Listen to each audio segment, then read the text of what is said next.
On y va, c'est parti, on va voir. Coucou. J'ai un doute parce que j'appelle Colline. Et du coup, j'ai pas l'habitude.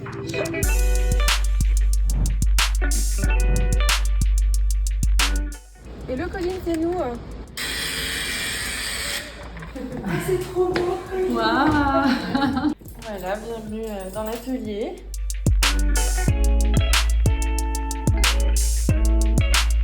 En résumé, ton art est très lié à ce que tu lis et tu as des lectures assez féministes, c'est ça? Et donc la démarche, elle est là quoi. C'est vraiment de t'inspirer de ce que tu lis et ensuite de le retranscrire en tableau. Je lis aussi beaucoup d'iconographie. J'aime bien chercher un peu des vieux tableaux, des vieux textes, même il y a la réserve par exemple des arts populaires à Marseille, enfin plein de vieux objets. Ça peut être des corsets, ça peut m'inspirer, des petites choses du quotidien aussi. Des fois j'interviewe mes grands-mères, donc ça peut être pas mal de petits écrins d'un temps passé ou de maintenant, enfin des choses qui font écho, enfin auxquelles je suis sensible. Ce qui m'intéresse en général, c'est surtout le thème de la femme. Après, ça peut être les couleurs, le voyage, mais il y a toujours un rapport à la femme et au corps. Du coup, dans mes lectures et dans tes tableaux, mes tableaux, ça c'est ce qui ressort, ouais. Et du coup, Colline, comment t'as connu Carré d'Artiste, toi? Je connaissais deux noms et en fait, je crois que j'ai postulé. Enfin, après, on a discuté, j'ai envoyé des toiles et après, j'ai été sélectionnée. Tu trouves que du coup, la relation que t'as eue, toi, avec nous, elle change quelque chose pour toi au quotidien ou pas? Ça me permet vraiment de me professionnaliser, de mettre un pied dedans. Ouais. Donc, j'espère après, peut-être à 100%. Voilà, je souhaite d'être en plein de galerie Carré d'Artiste.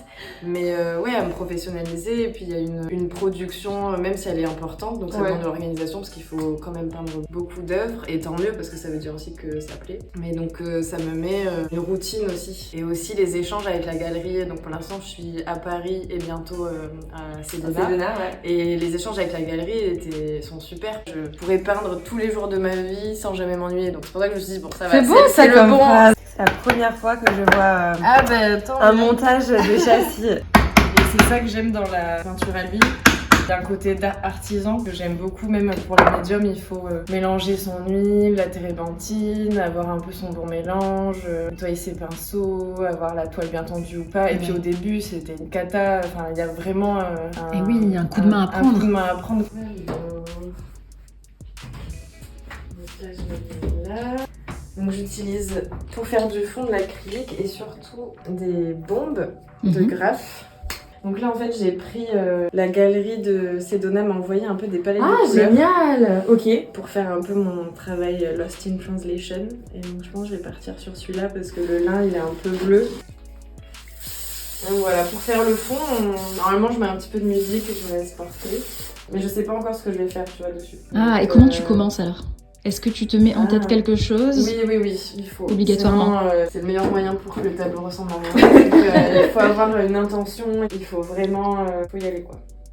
C'est quand même une artiste jeune, émergente on va dire. Ça me permet encore pendant encore quelques années, je peins tous les jours et tout ce que je peins, j'ai l'impression que ça fait un peu un entonnoir et là je commence à peine à toucher vraiment l'essence de ce que je veux faire, ce que je veux devenir, etc.